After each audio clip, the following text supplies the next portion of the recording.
Over the last year and a half here at Gears and Gasoline, we've been making a lot of videos about other people and their cars, telling people stories about their cars and their connections with them.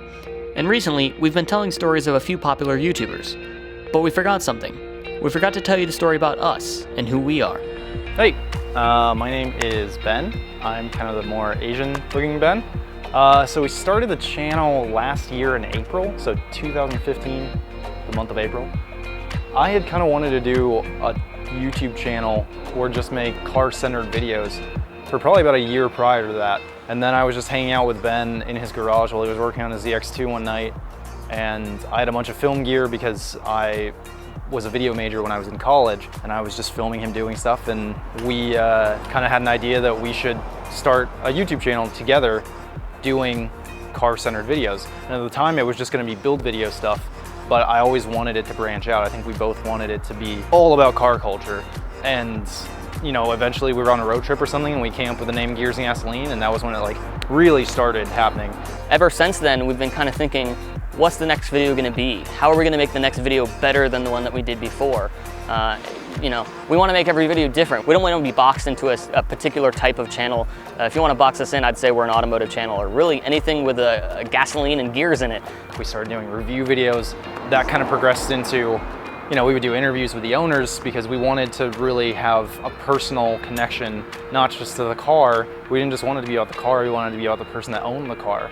You know what I mean? Because that's really what car culture is about. Car culture is just as much about the people as it is about the cars that they obsess over.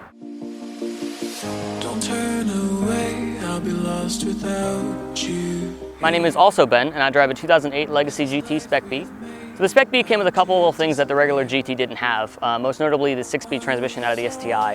And that transmission is a really strong transmission, and my Escort transmission is very weak. So I wanted to not have to worry about it with this car, since I'm already worrying about it with the Escort. Really love the car. It's been really great for Gears and Gasoline driving around. It's actually a fairly smooth ride, even though it's on coilovers, Race Comp Engineering coilovers, so we can get some steady rollers and stuff out of the window. But it actually handles really well. It's got really nice stuff underneath. It's got aluminum control arms and front and rear sway bars, white line, anti-lift bushings, carboy end links. A lot of stuff underneath to make it feel like a lot more than just a regular old entry-level luxury car. It actually moves around pretty well by itself. It's the best of both worlds for me because it's comfortable riding around on the highway, and then if I take it up on the mountains and stuff, it's just as spirited up there. I drive a 2006 Evo IX MR. I got the MR 2 years ago, and it was wrecked when I got it. So I spent, I don't know, probably like 6 months just trying to come up with money and find parts to fix it up. Pretty decently long process, but I eventually got it back to being roadworthy. And I've been driving it ever since for like a year and a half.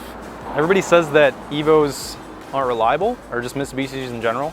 But honestly, I've been driving the car for about a year and a half with zero problems. No mechanical issues really to note that have ever left me stranded or anything like that. The car's been one of the most reliable cars I've ever owned. It's kind of funny that Ben drives an Evo and I drive a Subaru, which is kind of like the clashing of the two cars, the rival cars. And it's been really fun, actually. You know, we can dig on each other every now and then about different things in our cars. But then, you know, when it comes down to it, we're both really good friends. I mean, we're really close friends with each other. And it just goes to show that just because we have competing cars doesn't necessarily mean that we have to hate each other. We've been recently doing a video series on other YouTubers, car YouTubers. We've been really enjoying that. I hope that we can do some more of those in the future. It's been a really fun experience just to meet the other YouTubers as well as making the videos on them. It's really interesting to see these different people and how they do things differently. And I think that's kind of more of what we wanted to get into. We want to get different videos, so we don't want to stick to doing car reviews. You know, we want to see what's the next thing out there. And I don't think we've really got that completely nailed down, and that's the fun part about it, because we come up with these new ideas every day on different types of videos that we want to make. One of the biggest focuses that we have for the channel is that we always want to be cinematographers and storytellers first, and then YouTubers second. So we want to put content out for our viewers, and they're one of our #1 priorities, but we always want to make sure that the quality of our content improves and is the focus of every video that we do. So we always want to push the envelope on what we're capable of, and we want to be able to look back at videos from 2 weeks ago and see things that we could have fixed and see things that we would do differently now. So it is always a learning experience and it's always growing. And if you look at stuff that we did 6 months ago compared to stuff that we do now, it's like it's done by 2 different channels.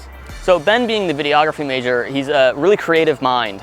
Me, on the other hand, I'm very business oriented. I have a business degree, project management, and very structured in that. And you know, it balances out really well, but it also conflicts sometimes. We kind of use it to our advantage. We leverage it to our advantage so that we can stay structured, but also creative and unique and different every time. So, you know, sticking to a weekly schedule can be hard, but also making a different video every week can be hard on a different topic. And I think we work really well together to contrast those 2 things. So YouTube being YouTube, that means just what it is. You know, we want to make a video that we want to make. And so we can put whatever we want out there. And sometimes that means making a video that'll do really well on the market, and we know will do really well. Sometimes that means we just make a video that we want to make, and that may not necessarily mean that it does well on the market. Like this video right here.